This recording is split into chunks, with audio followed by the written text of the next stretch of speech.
Zach Wilson is a different issue because it's only been 1 year of really bad play. And he got better at the end of the season. We see what he does in his second year. And I am a believer in that coaching staff. I think Saleh was a good hire. He seems to be a smart guy. So, and LaFleur, Mike LaFleur, Matt LaFleur's brother. I think they seem to be on the right path as far as how the team is run. So let's, try to build more around Wilson and see what Wilson gives you next year. As everybody knows, we are talking to Associated Press, MVP voter, and ESPN NFL analyst Aaron Schatz. And you were just talking about Zach Wilson. I could say the same thing. You have to see growth, and you saw growth in the second half of the season. I do believe that the Jets are missing some wide receiving play. They don't have a number one right now. Corey Davis isn't the answer. Elijah Moore looked like he was good, and then he got hurt. So injuries did play a big part on the growth of the kid. And I could say the same for Daniel Jones. I don't think the Giants put the right wide receivers and the talent around him for him to succeed. I do also agree with you that it takes a couple of years. It only takes 1 to 2 years after his rookie season to really figure out if he's a star or not. But how could you say he's not going to be a star when you didn't put the right players around him? So I do agree in certain things that you're saying. But I look at what we've seen with these young quarterbacks that have come into the league the last couple of years. You talked about Justin Herbert, who a lot of people believe is going to be a star in this league. But Justin Herbert in the second half of the season, he made a lot of mistakes, and really he was an anchor, not a guy, a catalyst that was going to take this team over the top and squeak them into the playoffs. And even Derek Carr, who's not very well respected in the league for some reason, when he does have a full season and he does get the opportunity to play and play at the top level, he shows that he can be amongst the best quarterbacks in the league. When you look at these quarterbacks, Aaron, and you wonder, and you try to compare and contrast, who's the next guy? Who's the next Tom Brady, Peyton Manning, Andrew Luck, who retired at a young age? Who's the next guys that we're going to be talking about for the next 10 years? Could you tell me in order, besides Patrick Mahomes, who you are looking towards the future of the NFL and who the next quarterbacks in line are going to be? Yeah, well, I don't know what you're talking about with the idea that Herbert wasn't getting it done in the second half.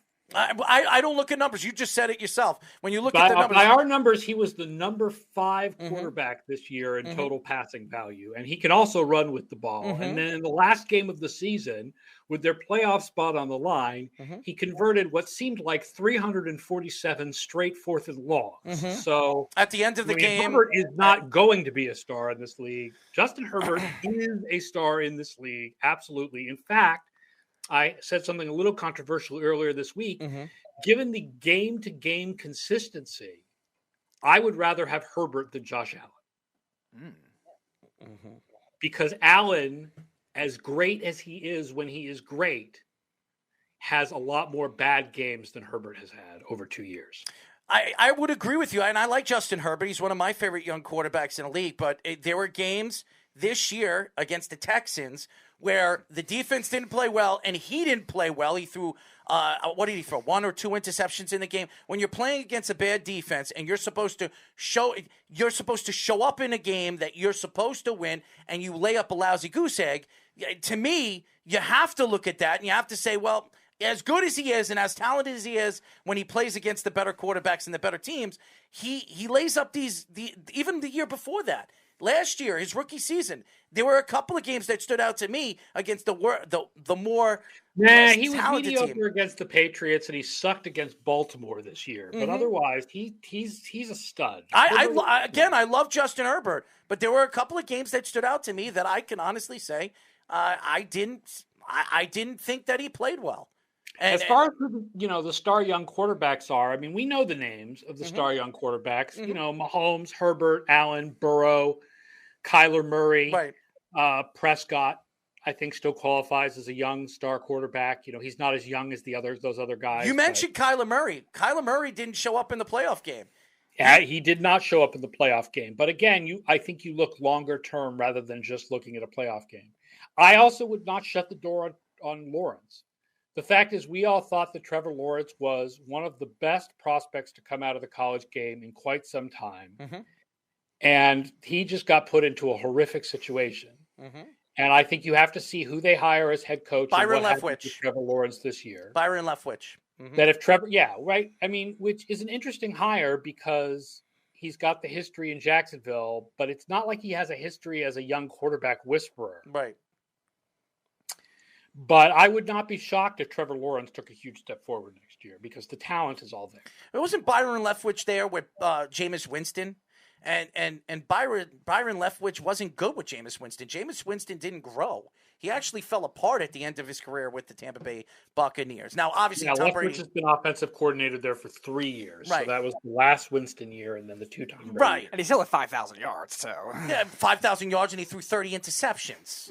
So, I mean, again, it's not Tom Brady when you have one of the greatest quarterbacks of all time behind the helm, and actually you're calling plays, and Tom Brady's saying, yeah, I'll take that one, you know, because Tom Brady is one of the greatest quarterbacks, so you could call any play. We'll see what happens. Look at Adam Gase. Head coaches is you see these guys are coordinators, and you can have some sort of opinion of their abilities as coordinator, but until they actually serve as head coaches, you don't know what they are like as CEOs who have to oversee an entire football team, let alone the sort of strategic decisions that you have to make in game, like time management and fourth down decisions. Right. We just don't know what Byron Leftwich will be like when it comes to those things. We don't know what Matt Eberflus will be like. We don't know what Nathaniel Hackett will be like. So judging head coaching hires is often very difficult because these guys have never served as head coaches before, and it's not the same job as coordinator.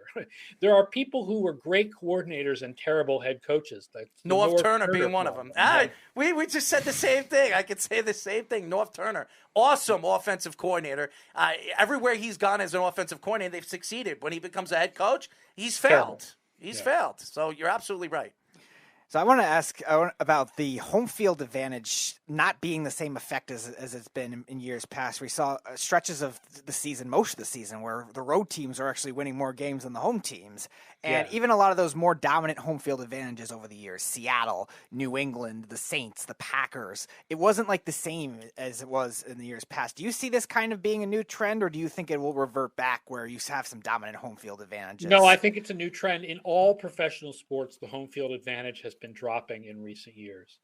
So some people have done some math analysis and discovered that it was about a point this year, which is a lot less than historically, but is more than zero.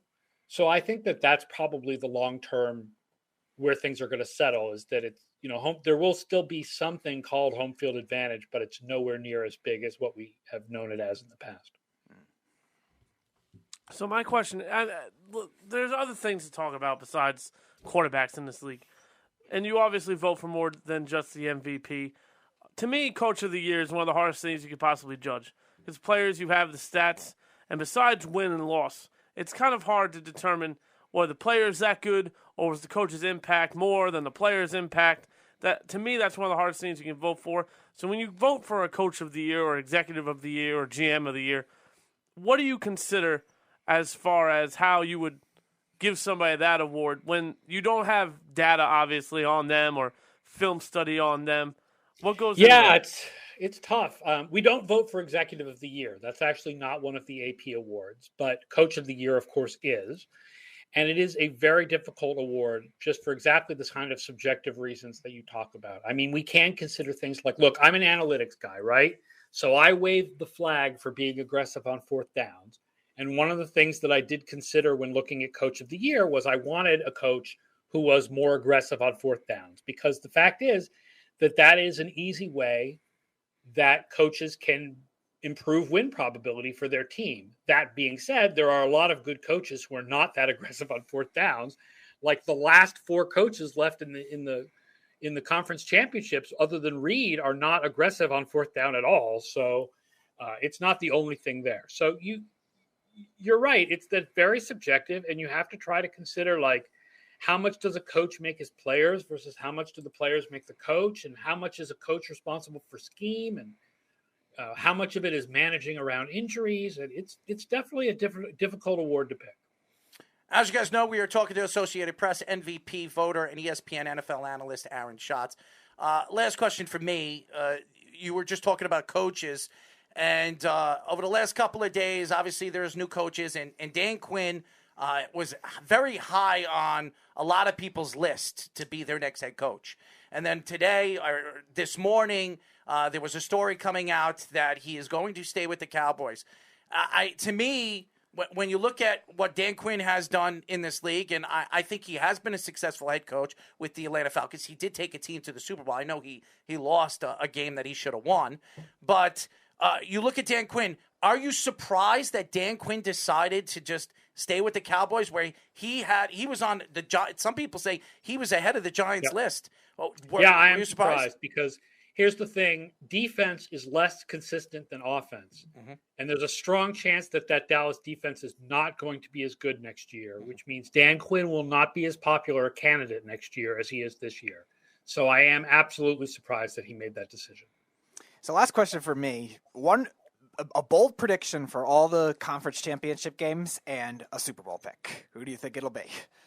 A bold prediction. I'm trying to think of what's particularly bold. There's a really fun prop out there for Deebo Samuel to have both a rushing touchdown and a receiving touchdown. How's that? All right. That's a bold prediction. All right. My Super Bowl pick is the Chiefs. I think they're the best team left. I have a really hard time picking between the 49ers and the Rams, but I guess I'll say the 49ers. So Chiefs over 49ers again. 54 rematch, huh? I think the Rams and 49ers. I love the 49ers plus the 3.5 points, but I feel as far as picking an absolute winner of that game, it's pretty 50-50. Interesting. So I guess we're doing last questions, right? That's what we seem like. So for the final shot here, you said 18 years you've been doing analytics? Yeah, 18 years. So obviously I don't know if you have any of these analytics stored in your brain, but I'm sure that you have most of them stored there. When you look at analytics and you look at everything, who's a couple of players you looked at and said, there's no possible way this guy's that far ahead analytically than everybody else? Oh, I mean, the players who are most ahead of other players at their position are Justin Tucker and Aaron Donald.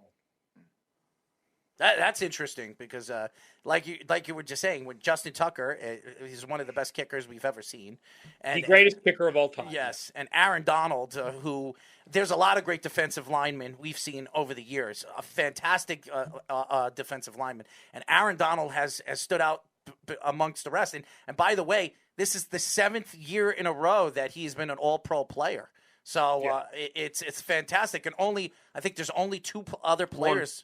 No, there's 2. There's 2 other players that have been. I think there were 2 other players. One had 8 times, and the other one had 9 or something like that. They were like in the 60s or 70s or something. Not recent. Yeah. It was, I think, a Bears linebacker, and I think Bruce Matthews was the other one. Yeah, I don't remember who it was, but he's 7 in a row. So Aaron Donald has been the most dominant force, the most dominant defensive player we've seen in a very, very long time. So I agree with you. By the way, Aaron, I really appreciate you joining us, and I definitely would love to get you back on, especially when the draft comes along, because everything that's, this year, a lot of people are saying that this draft doesn't really stand out as good. We've had a lot of specialists. There's a lot of talent in this draft. I agree. It's the quarterback position. No, does not stand out. I agree with you. That position is not good. I agree with you, but there are people telling us that, we've had them on the show, and they're telling us that this draft class is not even close to what it was the last 2 years, which I beg to differ. And they're saying there's no predominant number 1 pick this year where you could be drafting from 1 to 10 and get yourself a good player in any one of these positions that could be the number 1 targeted player. So I don't know. But tell the fans how they can find you on social media. Sure. I mean, the website is footballoutsiders.com. Check out all of our work there, both film study work and number analytics. And our big Rams 49ers preview that I wrote is at the top of the site right now. You can follow on Twitter. It's FB Outsiders, or you can follow me on Twitter at FO_A Schatz. That's spelled ASCHATZ. One question for me before I let you go. If you were to choose in the next 5 years who the number 1 quarterback in the league is going to be, 5 years, who do you think it is? Patrick Mahomes. Patrick Mahomes. Okay. So everybody over there and my friends that are listening to the show right now that say that Patrick Mahomes won't be the number 1 targeted quarterback in the league 5 years from now, well, you heard it from an analytic guy. Thank you, Aaron, for joining us. All right. Thanks for having me, guys.